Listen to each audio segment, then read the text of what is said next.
colgado en esa cruz, Jesús estaba siendo hecho pecado por causa nuestra. Siempre en todas mis oraciones, rogando con gozo por todos Jesús vosotros. murió en nuestro lugar. Él tomó sobre sí.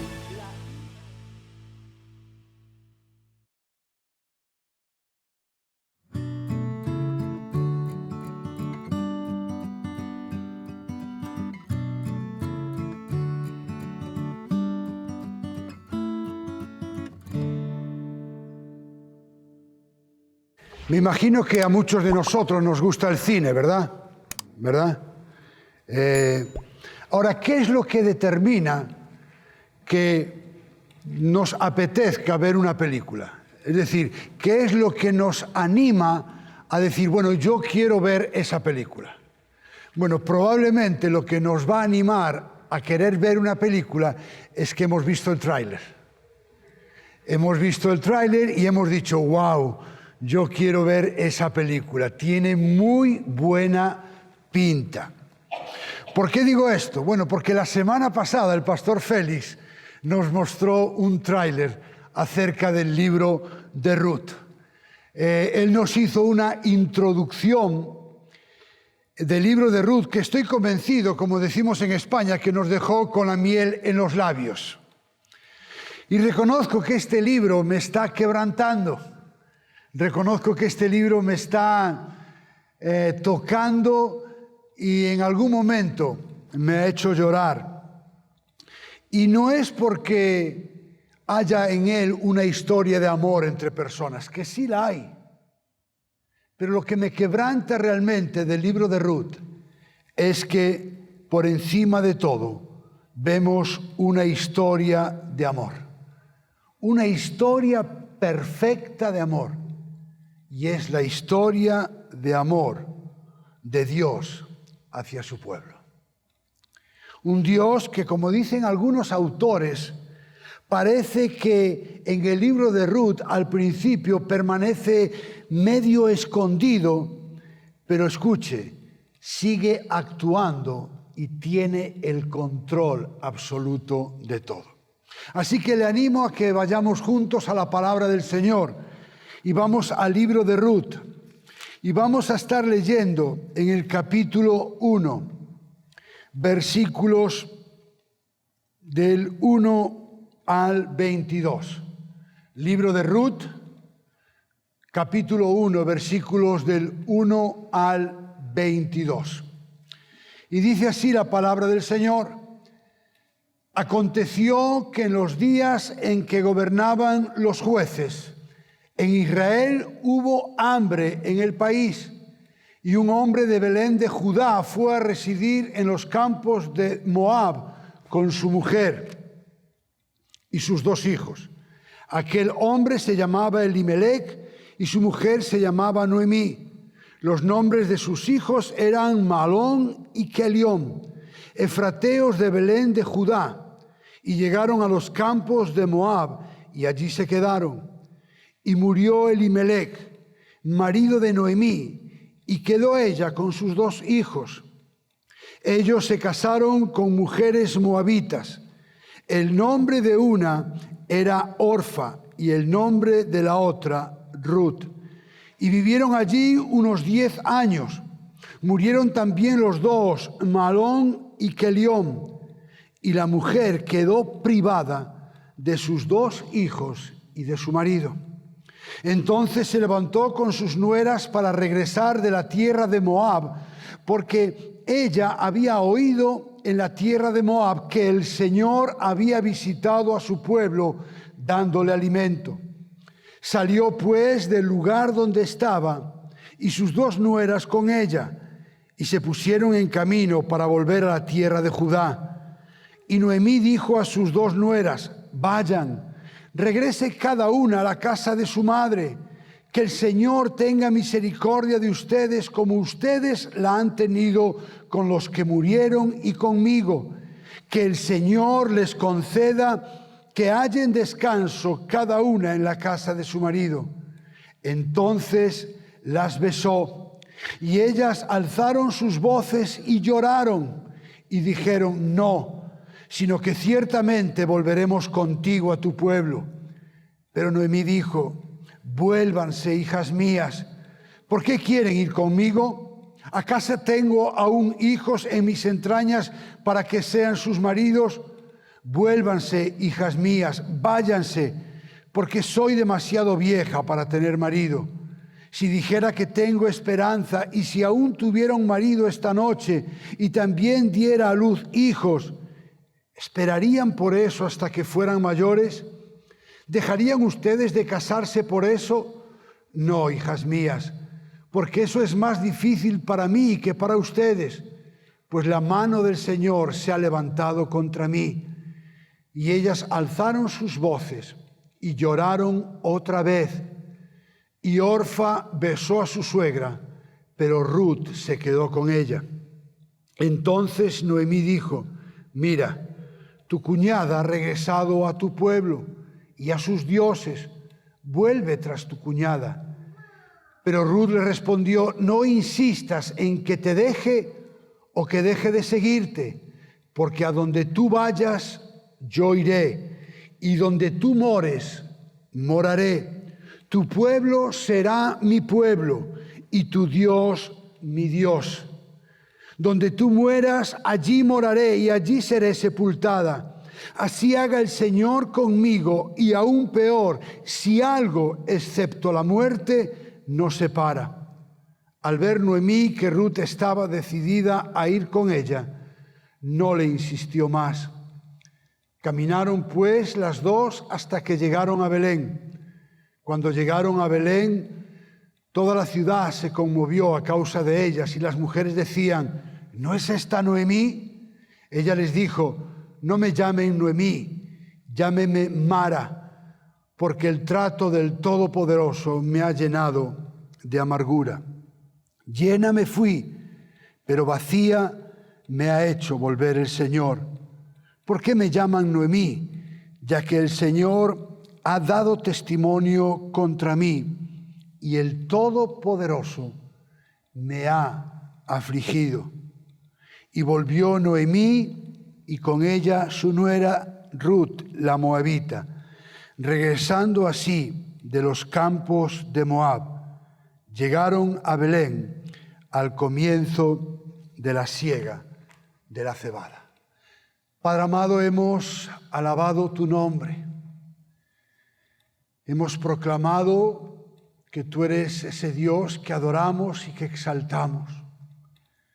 Y ahora, Señor, necesitamos, anhelamos acercarnos a tu palabra con un corazón manso y humilde, reconociendo que necesitamos escuchar tu voz.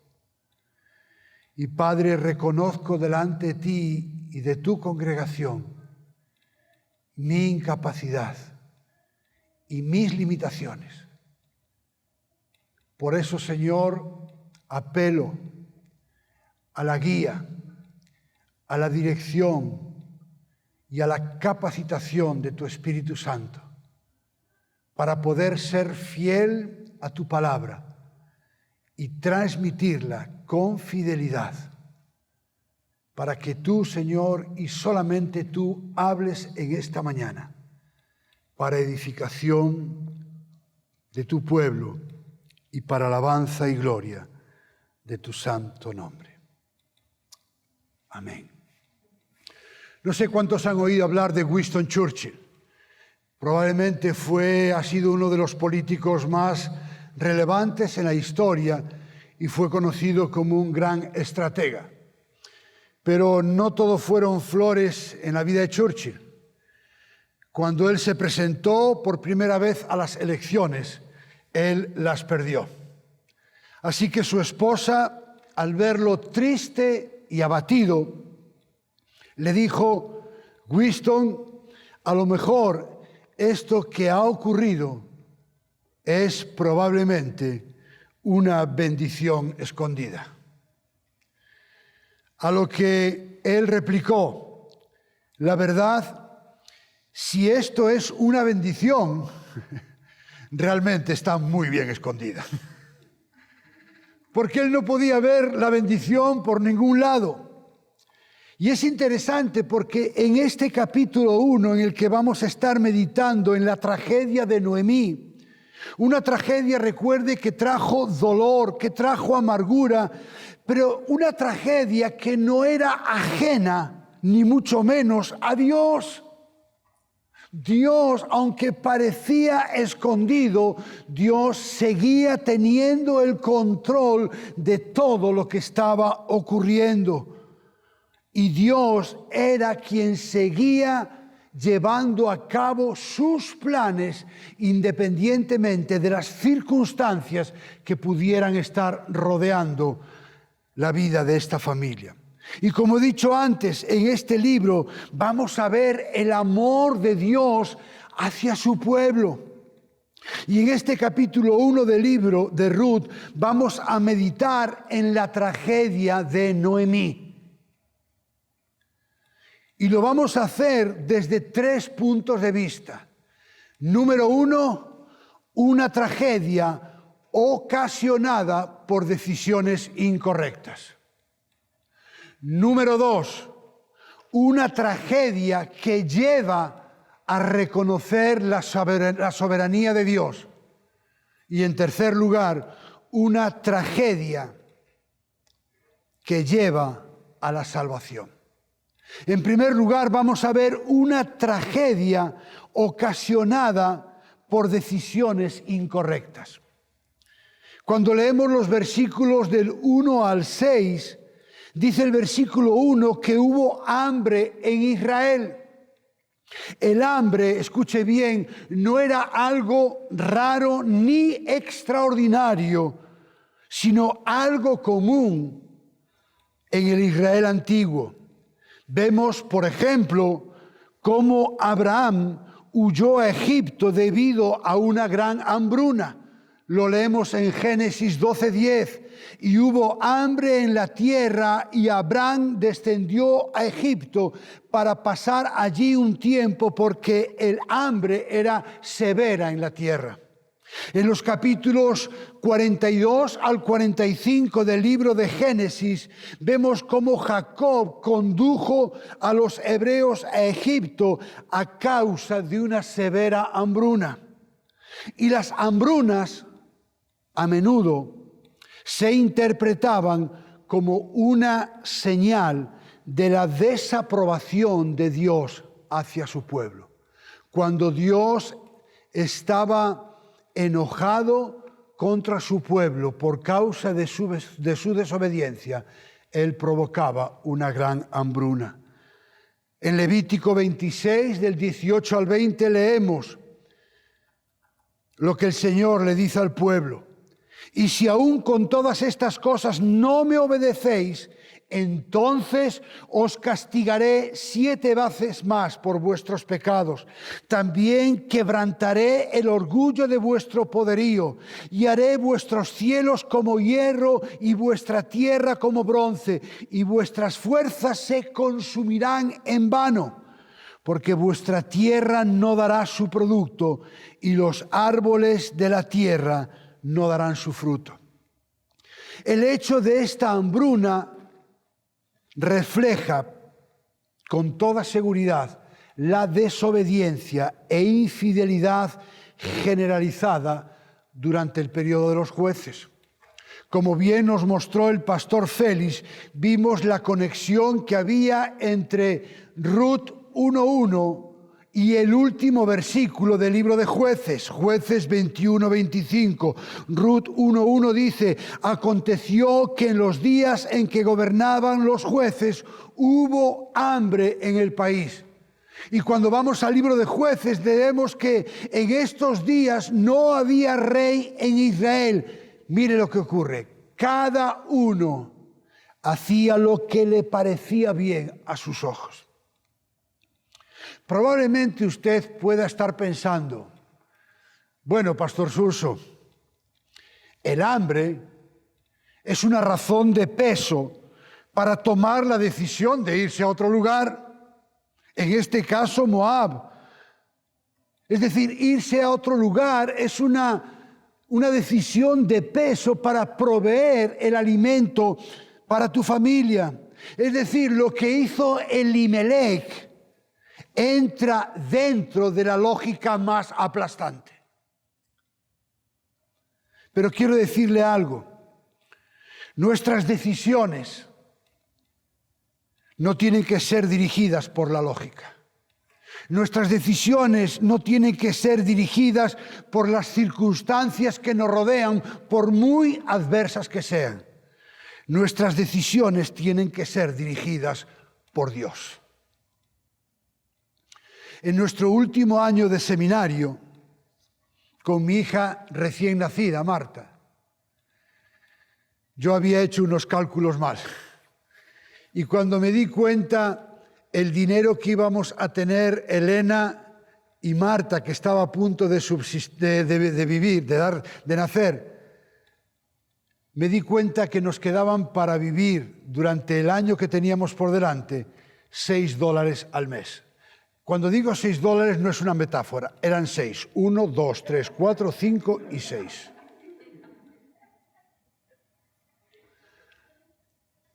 Mire, yo no soy tonto. Yo sé que con $6 al mes no vive una familia. Así que yo me dejé llevar por la lógica.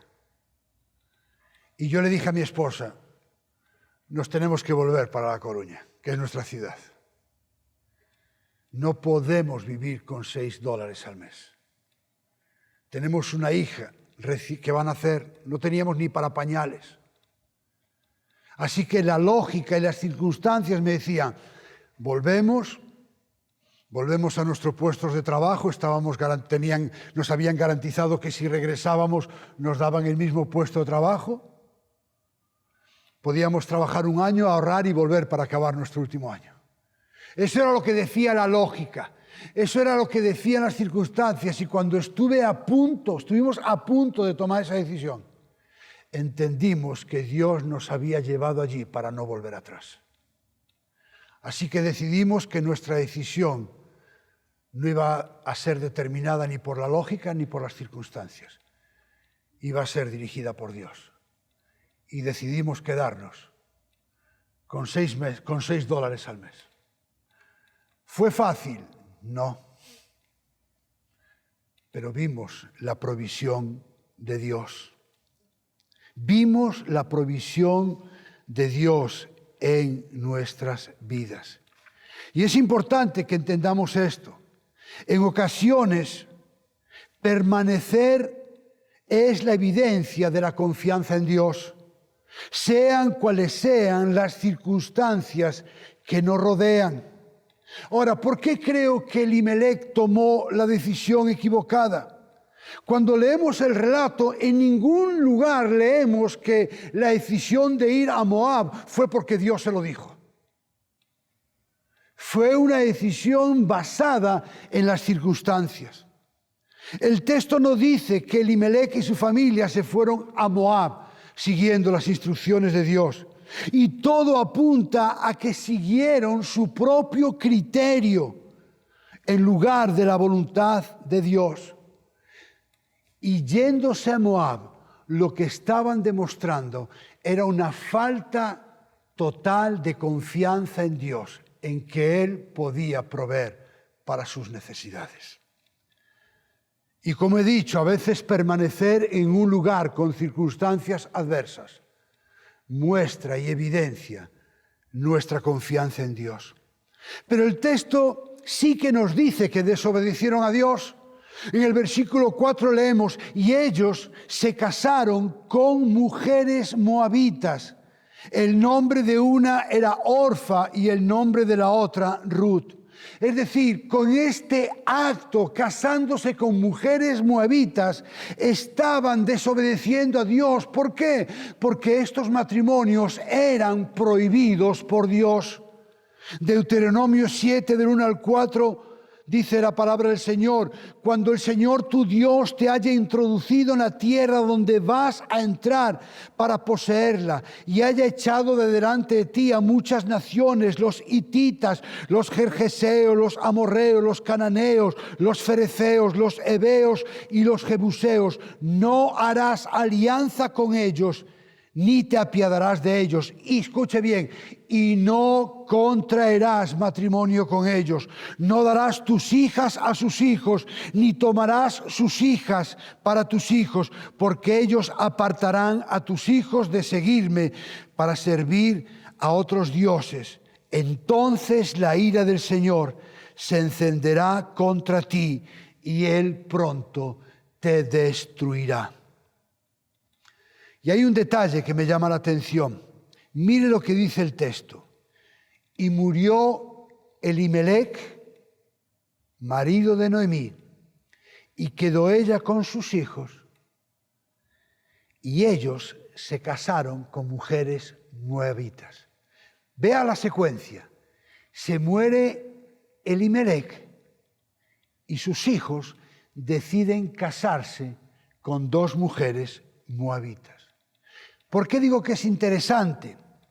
Porque yo creo que lo que diferencia a un creyente genuino de un incrédulo es a cómo reaccionan cuando viene la tragedia a sus vidas. El creyente, cuando viene la tragedia a sus vidas, se aferra a Dios. El incrédulo, cuando viene la tragedia a su vida, se aleja de Dios. Así que los hijos de Elimelech, ante la tragedia de la muerte de su padre, en lugar de aferrarse al Dios de Israel, decidieron alejarse de él, se rebelaron contra él, casándose con dos mujeres moabitas. Y como decía el pastor Félix la semana pasada, la desobediencia tiene consecuencias. Y el texto nos dice que también murieron los dos hijos de Elimelech y Noemí, Mahlón y Kelión. Y vemos el dolor y la tragedia en la que se vio sumida Noemí. Y la tragedia se traducía en primer lugar en perder a su esposo y a sus hijos. Recuerden que estuvo 10 años allí. ¿Se imagina? En un periodo tan corto, pierde a su esposo, pierde a sus hijos. No solamente eso, sino que también pierde la fuente del sostenimiento y la provisión para su familia.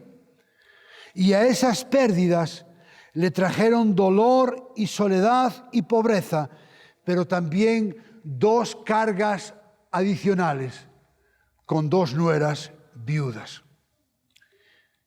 Llegados a este punto, podríamos pensar que esta tragedia, motivada por decisiones incorrectas y equivocadas y por una desobediencia clara a Dios, sería el fin de la historia.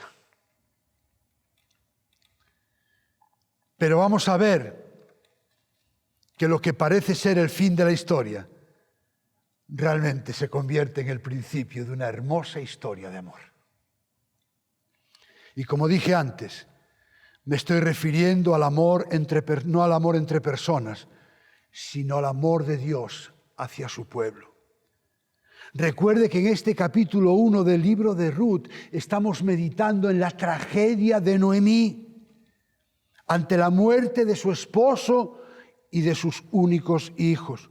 Una tragedia, en primer lugar, ocasionada por malas decisiones tomadas en clara desobediencia a Dios. Y eso nos lleva al segundo punto de este mensaje. Una tragedia que lleva a reconocer la soberanía de Dios. Hace años leí una cita de Teresa de Ávila. Teresa de Ávila fue una religiosa española del siglo XVI que dijo: Dios escribe derecho con renglones torcidos. Repito, Dios escribe derecho con renglones torcidos.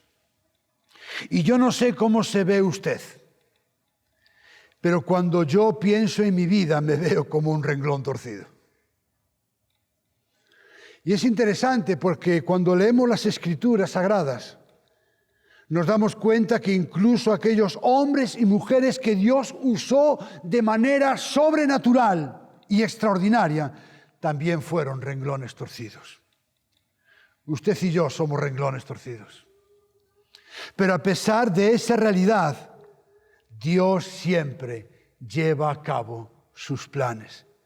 Dice el autor del libro de Proverbios en el capítulo 16, verso 9, que la mente del hombre planea su camino, pero el Señor dirige sus pasos. Y a partir del versículo 6 vemos como el Señor, escuche bien, ese Señor que parecía escondido en los 5 primeros versículos, de repente Dios se hace visible. De hecho, en los 5 primeros versículos no se menciona a Dios para nada. Y vemos en el versículo 6 a ese Dios soberano que tiene el control absoluto de todo lo que sucede, a dirigir todo lo que va a ocurrir a partir de ese momento, de acuerdo a su soberana voluntad. Versículo 6 dice: entonces se levantó con sus nueras para regresar de la tierra de Moab, porque ella había oído en la tierra de Moab, escuche bien, que el Señor había visitado a su pueblo dándole alimento. Ese Dios que parecía escondido de repente se hace visible y lo hace visitando a su pueblo, trayendo alimento para ellos. Dios tuvo misericordia de su pueblo, trayendo provisión de alimento para ellos. Y Noemí entonces toma la decisión de regresar. Y es interesante porque cuando dice que Noemí regresó, varios comentaristas que he leído dicen que el verbo en hebreo para regresar es el mismo verbo que se usa para arrepentir. Así que al regresar a casa, Noemí estaba mostrando un cambio de idea, un cambio de mente. De hecho, eso es lo que significa la palabra arrepentimiento en griego, metanoia, cambio de dirección, cambio de mente. Y la evidencia más clara de que algo estaba ocurriendo en el corazón de Noemí es que empieza a mostrar que el Señor está en su vida, mostrando su dependencia de Él, pero al mismo tiempo reconociendo que Él es soberano. Y como dije antes, ese Dios que parece ausente hasta el versículo 5 en la vida de Noemí y su familia, en los 5 primeros versículos, ahora se muestra como alguien real y activo en la vida de ellos. Veamos la comparación. Versículos del 1 al 5. No hay ni una sola referencia a Dios. Ni una. De los versículos 6 al 22, mire, versículo 6, Dios visita a su pueblo. Versículos del 8 al 21, Noemí nombra al Señor hasta en 7 ocasiones. Y versículos 16 y 17 es Ruth quien nombra a Dios en 2 ocasiones. Recuerden que hace un momento les dije que lo diferenciaba a un creyente genuino de un incrédulo es cómo reaccionaban ante las dificultades, ante las tragedias. Por un lado, los hijos de Elimelec, ante la tragedia de la muerte de su padre, se alejaron de Dios, desobedeciéndole a casarse con 2 mujeres moabitas, algo que era prohibido por el Señor.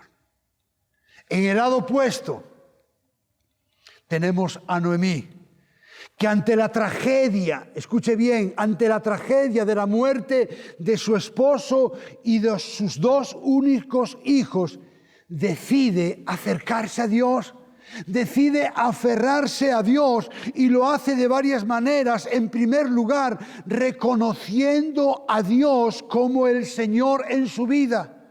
Hasta en 5 ocasiones Noemí utiliza la expresión el Señor. El Señor, el Señor, el Señor. En segundo lugar, dependiendo de Dios en oración, intercediendo por sus nueras. Versículo 8, que el Señor tenga misericordia de ustedes, como ustedes la han tenido conmigo y con los que murieron. Versículo 9, que el Señor les conceda que hallen descanso cada una en la casa de su marido. El significado de la palabra misericordia, que es lo que Noemí pide para sus nueras, es más profundo de lo que pudiera parecer a simple vista. La palabra utilizada aquí es gesed, que en el sentido más supremo es la característica de Dios mismo en sus tratos con quienes forman parte de su pueblo. Así que cuando Noemí está pidiendo misericordia para sus nueras, lo que está haciendo es pedirle la misma misericordia que reciben los que son parte de su pueblo. Y vemos cómo Noemí, a pesar de la tragedia que ha experimentado, ella reconoce la soberanía de Dios en su vida.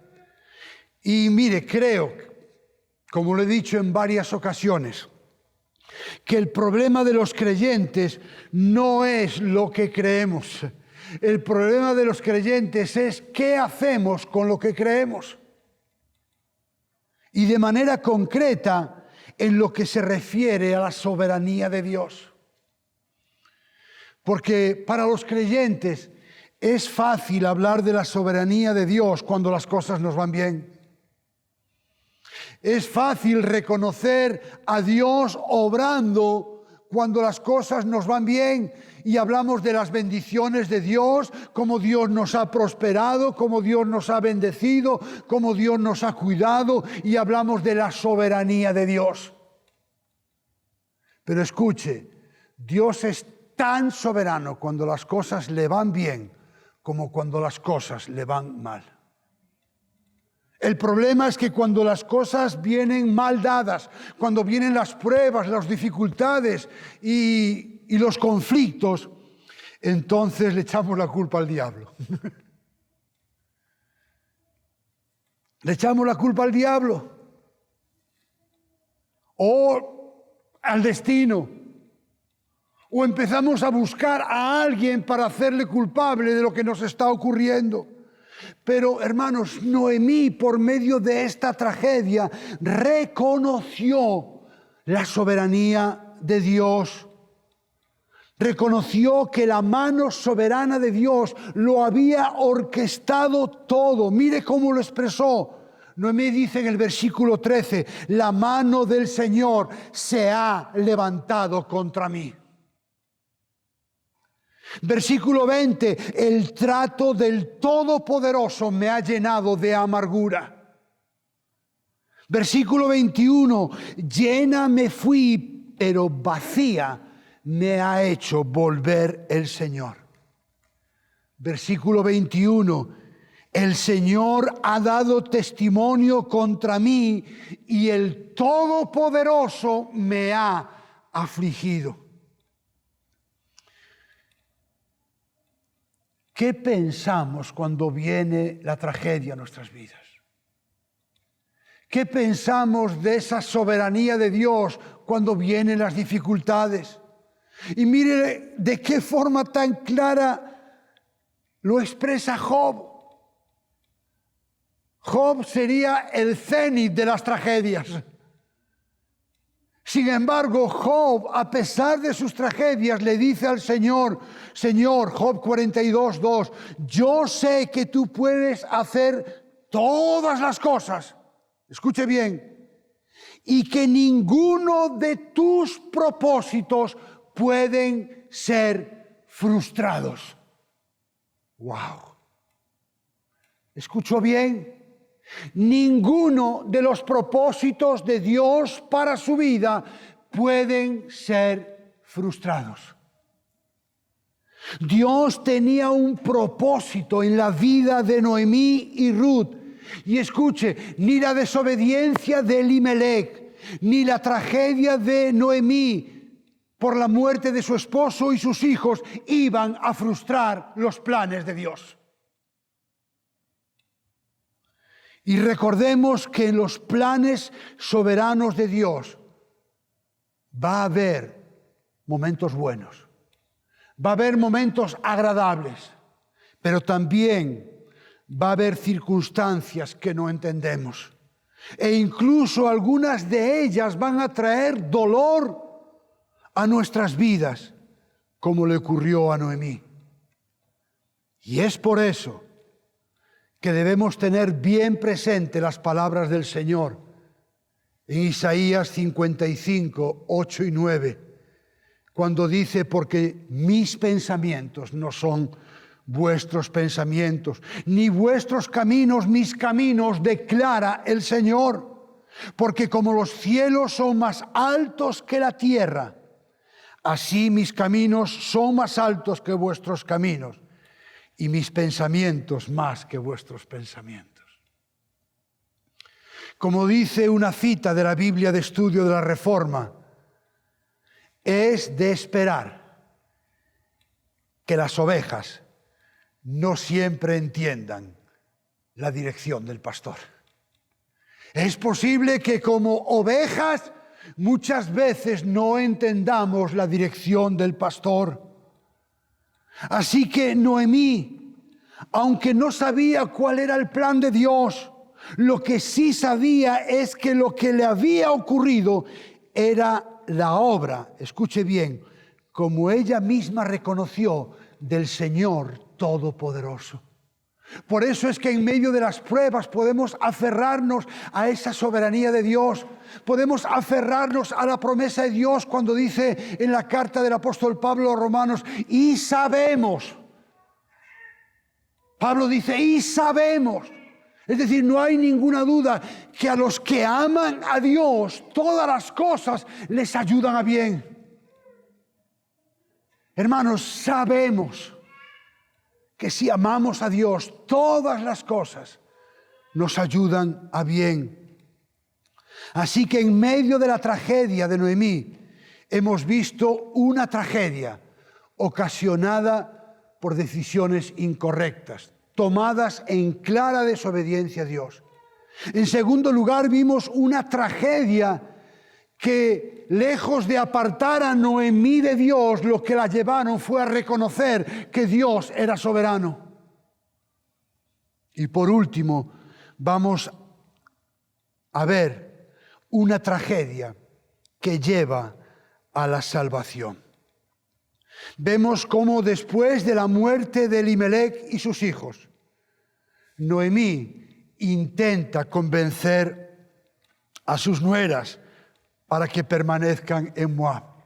Seguramente ella pensó: bueno, yo no puedo cargar con dos nueras. Yo bastante tengo con lo mío. He quedado viuda, he perdido a mis dos hijos, estoy lejos de mi tierra y de mi parentela. No es posible, sería justo que yo les pidiera que vinieran conmigo.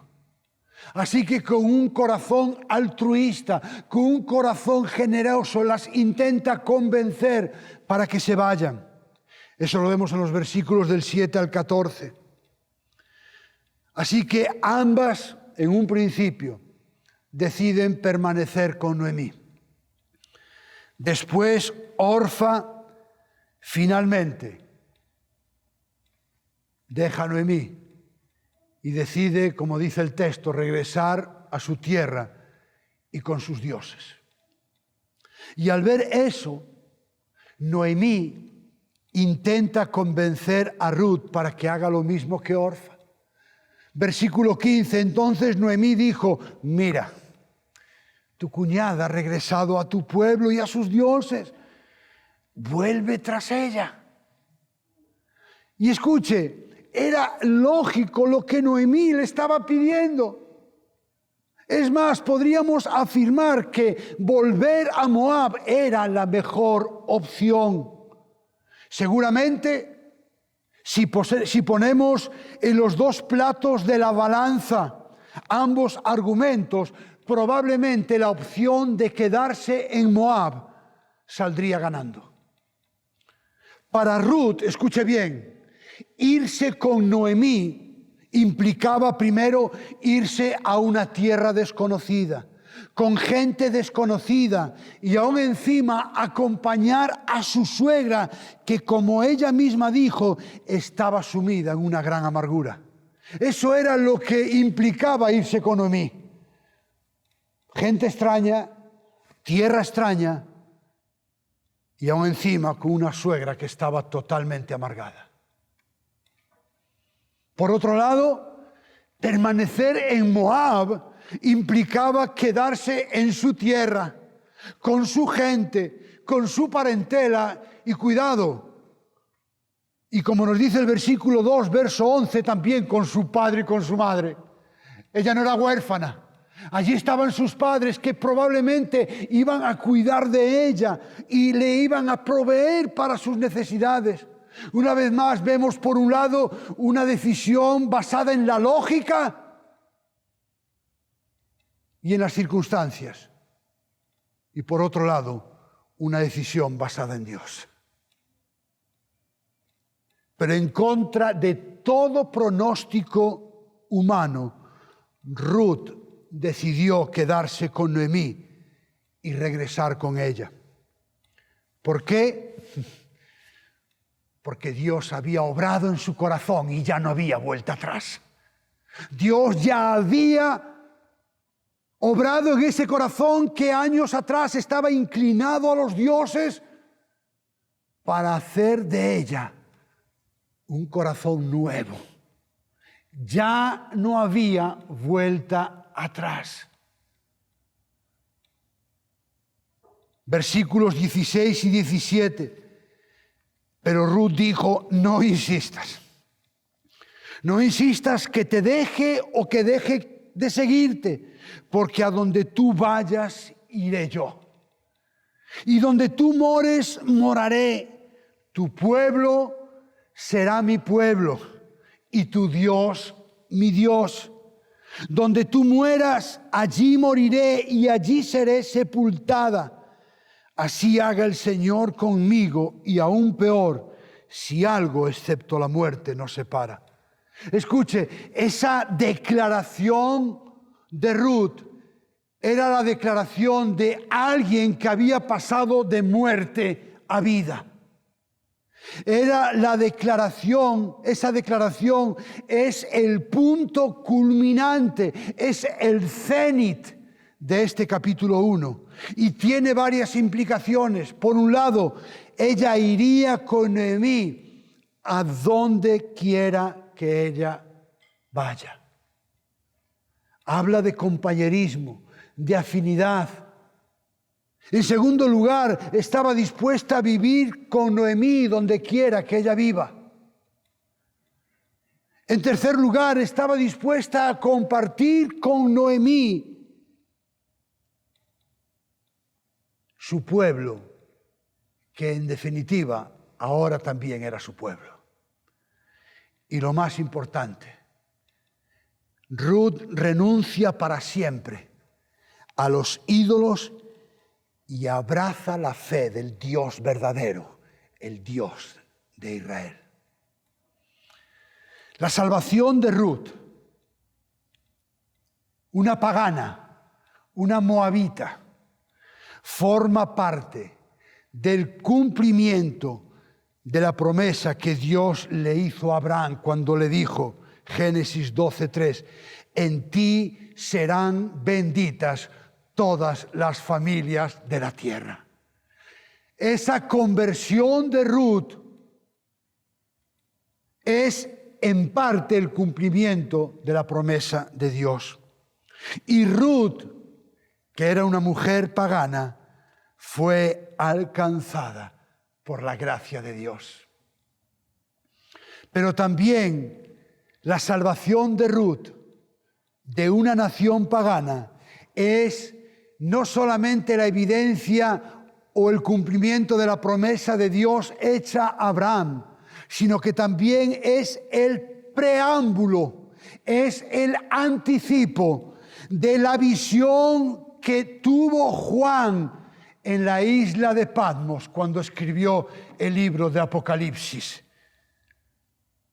Después de esto, dice Juan, miré y vi una gran multitud que nadie podía contar. Escuche bien, de todas las naciones, tribus, pueblos y lenguas, de pie delante del trono y delante del Cordero, vestidos con vestiduras blancas y con palmas en las manos, clamaban a gran voz: la salvación pertenece a nuestro Dios que está sentado en el trono y al Cordero.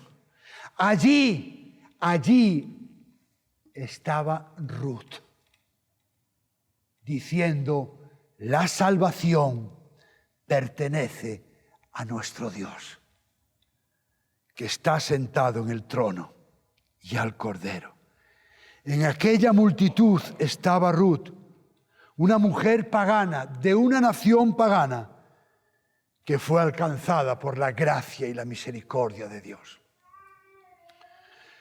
La decisión de Ruth, cuando le dijo a Noemí: tu Dios será mi Dios, es mucho más que una declaración de intenciones.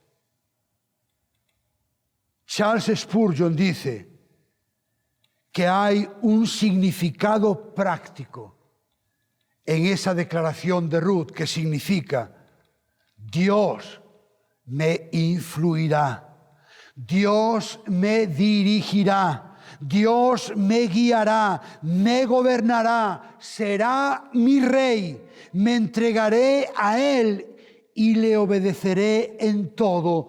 Dios será mi Dios. Pero Ruth también le dijo a Noemí: tu pueblo será mi pueblo. Cuando Dios nos salva, nos adopta, nos incorpora como miembros de su familia. Él cambia nuestros afectos, Él cambia nuestras relaciones y ahora somos parte del pueblo de Dios. Y eso implica que somos una familia. No puede haber tal cosa como que Dios sea nuestro Dios y el pueblo de Dios no sea nuestro pueblo. Si el pueblo de Dios no es mi pueblo, entonces su Dios no es mi Dios. Y hay cristianos, o que dicen ser cristianos, que confiesan a Dios como su Dios, pero viven aislados del pueblo. Y es interesante, creo que se lo he dicho en alguna ocasión, yo tengo un hermano solo, más pequeño que yo, Javier, y lo quiero. Pero él no es creyente. Así que lo que me une con ustedes es bastante más que lo que me une con él. ¿Qué me une con él? Que somos hijos del mismo padre y de la misma madre. Y punto. Pero con ustedes, ¿sabe qué me une? Que tenemos al mismo Dios, como dice Pablo a los Efesios. Que somos hijos del mismo Padre. Que tenemos al mismo Señor, Jesucristo. Que compartimos la misma esperanza, la misma vocación, la misma fe. Por eso no me fue extraño incorporarme a la Iglesia Bautista Ciudad de Dios. No es por lo maravillosos que ustedes y yo podamos ser, es porque tenemos cosas en común, es porque su pueblo es mi pueblo y mi pueblo es su pueblo.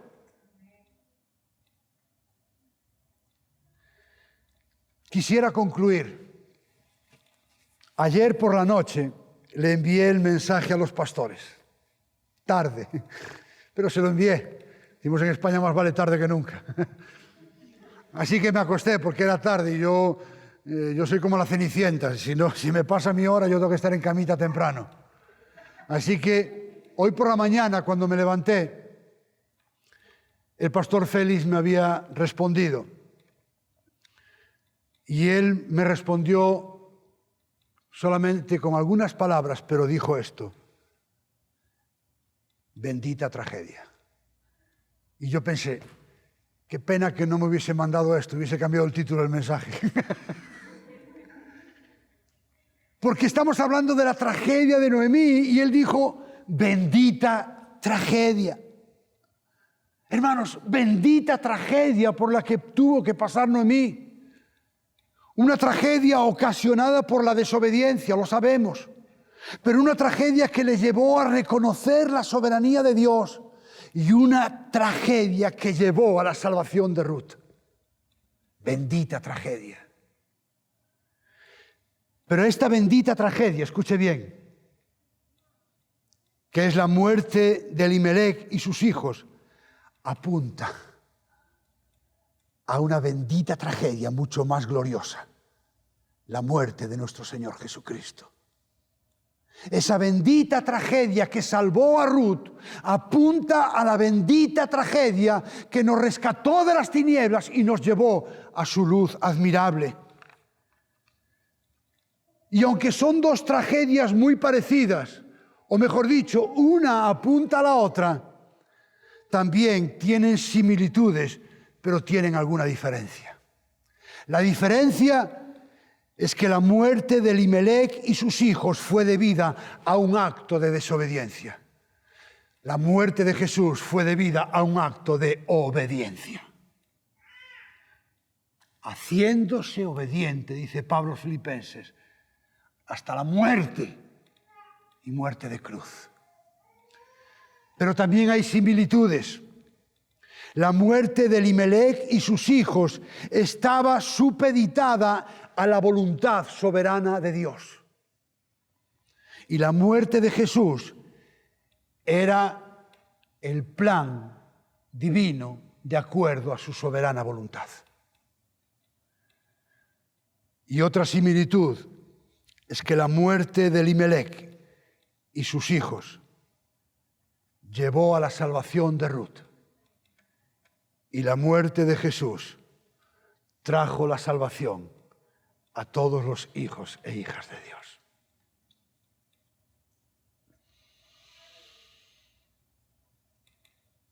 Si usted es un creyente en Cristo,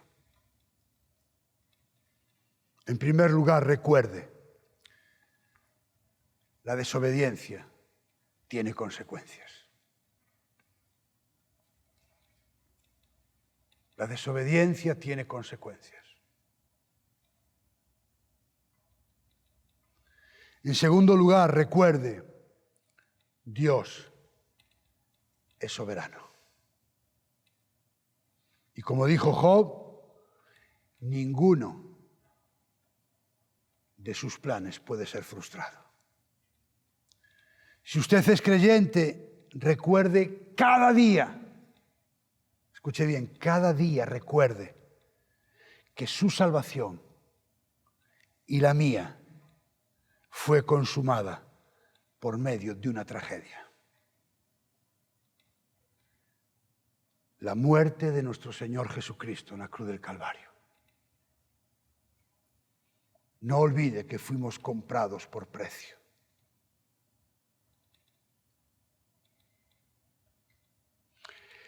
Si usted no es creyente, o aquí, o alguien que nos pueda estar viendo por las redes sociales, quiero decirle que la muerte de Cristo fue una bendita tragedia, pero tragedia a fin de cuentas.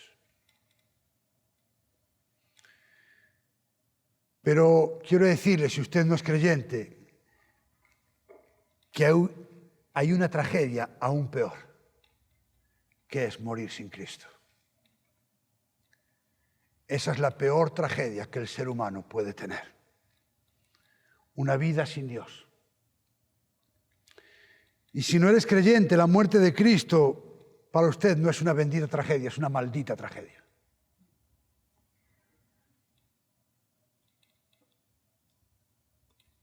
Y para que se convierta en una bendita tragedia, usted lo que tiene que hacer es arrepentirse de sus pecados, como hizo Ruth, y depositar su fe en Jesucristo como su Señor y como su Salvador. Bendita tragedia que nos llevó a una nueva vida. Una vida donde vamos a tener pruebas y dificultades, pero recordemos que Él es soberano y que nada ni nadie va a poder frustrar sus planes. Cierre sus ojos. Padre amado, queremos alabar tu nombre, Señor.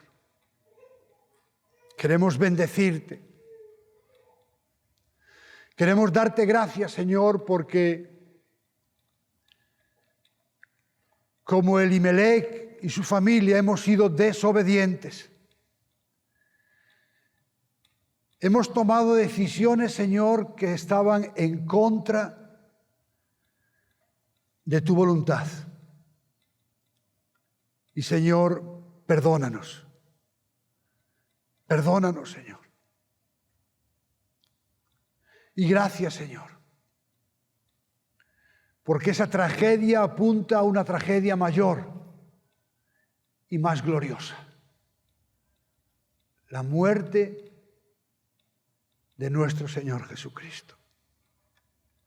Te pido, Señor, que salgamos de este lugar recordando las verdades que tu palabra nos ha mostrado en esta mañana. Y si hay alguien, Señor, que aún no te conoce, si hay alguien que aún no ha tomado una decisión por Cristo, yo te pido que tu Espíritu Santo traiga convicción de pecado sobre su vida, para que pueda arrepentirse, para que pueda creer en Jesús como su Señor y como su Salvador, y para que la muerte de nuestro Señor Jesucristo sea también para él o ella una bendita tragedia, Señor. Señor, recibe la gloria, la honra y el honor en el nombre precioso de Jesús. Amén y amén.